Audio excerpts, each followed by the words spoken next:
आप सभी को जय मसीह की। और आज हम पढ़ेंगे मत्ती रचित सुसमाचार उसके 28 अध्याय उसके 2 आयत से पढ़ेंगे। और आज का हमारा टॉपिक है यीशु आज भी जीवित है।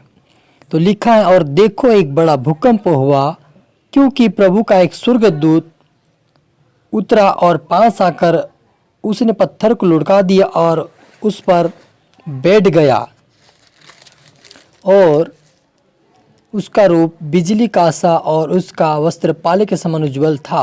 उसके भाई से पहरुए कांप उठे और मृतक समान हो गए। स्वर्गदूत ने स्त्रियों से कहा, मत डरो, मैं जानता हूँ कि तुम यीशु को जो क्रूस पर चढ़ाया गया था ढूंढती हो। वो यहाँ नहीं है, परंतु अपने वचन के अनुसार जी उठा है। हालेलुया। मिलकर प्रार्थना करें।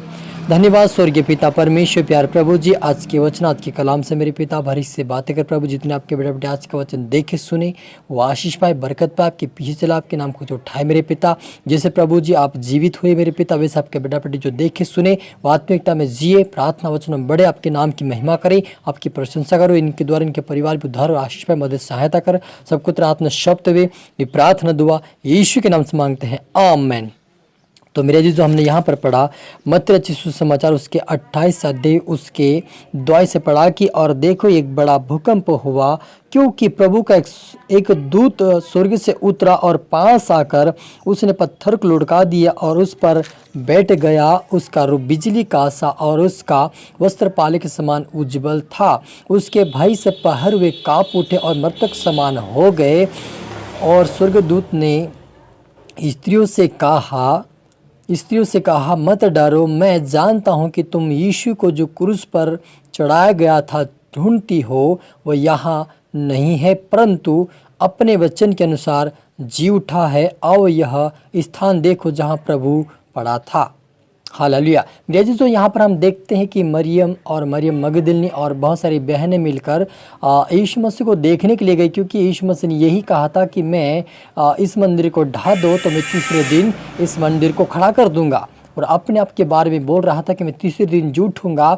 उस बात को सुनकर 3 दिन के बाद भोर को मरियम, उसकी माता और मगदलिनी मरियम मिलकर यह कब्र पर गई और वह ढूंढ रही थी यीशु मसीह को। लेकिन परमेश्वर का एक फरिश्ता यानी स्वर्गदूत उतरा और उस गेट के ऊपर जो पत्थर रखा हुआ था कब्र के ऊपर, उसके ऊपर आकर बैठ गया और उसको लुढ़का दिया। जैसे लुढ़काया, वहाँ के जो पहरुए थे, वहाँ पर जो पहरा देने वाले लोग थे वो डर गए, भयभीत हो गए, क्योंकि उसका रूप बिजली का समान था उस स्वर्गदूत का। और वे डर गए, काँप उठे। और स्त्रियों भी गई थी देखने, वो भी डर गई। तभी उस स्वर्गदूत ने कहा, हे मरियम, हे स्त्रियों, मत डरो। हालेलुया। और उन्होंने कहा कि मैं जानता कि तुम यीशु मसीह को ढूंढती हो, लेकिन वह अपने वचन के अनुसार फिर जी उठा है। यह स्थान देखो करके उनको अंदर ले गया और दिखाया यीशु मसीह वहाँ पर नहीं था। और वह स्वर्गदूतों ने कहा कि जाओ तुम अपने यीशु मसीह के चेले को बताओ कि वह जी उठा अपने वचन के अनुसार। और वह गई गाँव में गई और उन चेलों को बताया कि यीशु मसीह वचन के अनुसार जी उठा है। तब हम पढ़ते हैं 11 चेले, जब यीशु मसीह इस बात को उन चेलों ने सुना, तब उन 11 चेले गलील में उस पहाड़ पर गए जिसे यीशु ने उन्हें बताया था।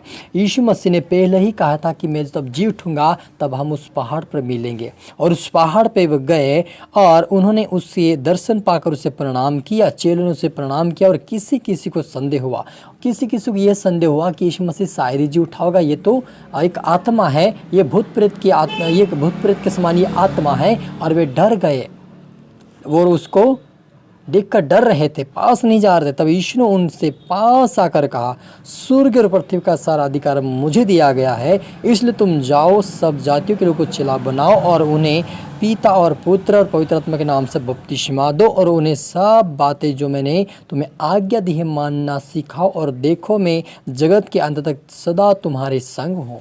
यीशु ने यही कहा कि तुम डरो मत, भयभीत ना हो, मैं जीवित हो चुका हूँ, लेकिन जो आज्ञा मैंने तुमको सिखाई है वो जाकर सिखाओ, समझाओ। और जगत के अंत तक मैं सदैव तुम्हारे साथ हूँ। और पिता पुत्र पवित्र आत्मा से तुम क्या करो, बपतिस्मा दो। हालेलुया।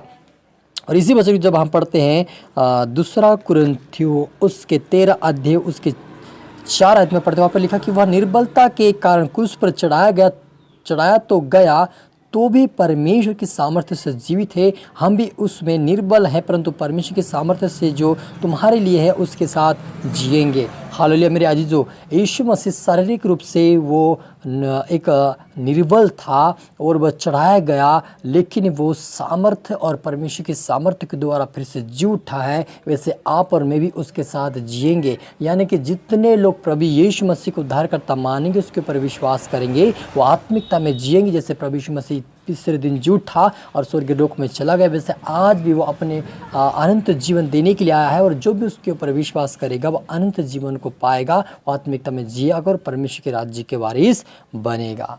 इसलिए आप और मुझे यही विश्वास करना कि प्रभु यीशु मसीह जी उठा है अपने वचन के अनुसार, क्योंकि बहुत सारे लोग झूठा अफवाह फैलाकर कहते हैं कि वो नहीं जी उठा है।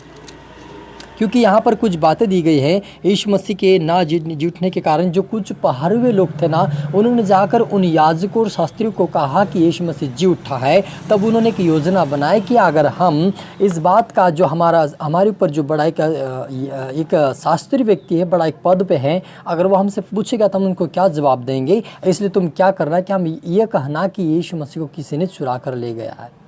उन्होंने कहा कि हम यहाँ वहाँ कुछ टहल रहे थे और हमारे ना पता चलने से, हमारे ना वहाँ रहने से क्या क्या उस यीशु मसीह किसी ने उसकी बॉडी को चुरा लिया। तुम ये कह देना और इस बात को दबा देंगे। तो उन लोगों ने क्या किया, यहूदियों में सारे लोगों के बीच में यही कहा कि यीशु मसीह किसी ने चुराया, लेकिन यीशु मसीह को किसी ने नहीं चुराया। उन लोगों ने बात बनाई थी, लेकिन स्वर्गदूत स्वयं कहा कि यीशु मसीह झूठा है। इसलिए आप और मुझे उस स्वर्गीय दूतों की बातें सुनकर हमें विश्वास करना कि यीशु मसीह आज भी जीवित है, और जो उसको उद्धारकर्ता मानता है वो आज भी आत्मिकता में जिएगा और परमेश्वर के राज्य के वारिस बनेगा। मिलकर प्रार्थना करिए। धन्यवाद स्वर्गीय पिता परमेश्वर प्यार प्रभु जी, आज के वचन आज के कलाम से मेरे पिता हर एक से बात की आशीष का धन्यवाद प्रभु जी। इतना आपके बेटा बेटे आज का वचन देखे सुने वो आशीष पे बरकत पाए। आज से प्रार्थना में, वचनों में, पवित्रता में बड़े प्रभु जी। जैसे आप जिए मेरे पिता तीसरे दिन, जैसे प्रभु आप जी उठा है, वैसे आपके बेटा बेटे आज से आत्मिकता में, प्रार्थना वचनों में पिता परमेश्वर जिए और बढ़ते चले जाए, आपके राज्य की वारिस बने। तिलों में ठाप ले पिता, और इनके दो इनके परिवार का भी उद्धार हो, वो भी जिए पिता आत्मिकता में, आपकी महिमा करे मेरे पिता। तमाम को तेरा आत्मा शब्द मेरे पिता, अपने आशीष के धन्यवाद मेरे पिता। ये प्रार्थना दुआ यीशु तेरे मीठे मधुर नाम से मांगते हैं, आमीन। तो मेरे जीजू में आशा करता हूँ इस वचन से प्रभु आपसे बातें किया होगा। अब इसको दोबारा सुने, लाइक करें, शेयर करें, सब्सक्राइब करते हैं कि प्रभु आपको दुगनी आशीष दे। आप सभी को फिर से मेरी तरफ से गॉड ब्लेस और जय मसीह की। सी यू अगेन।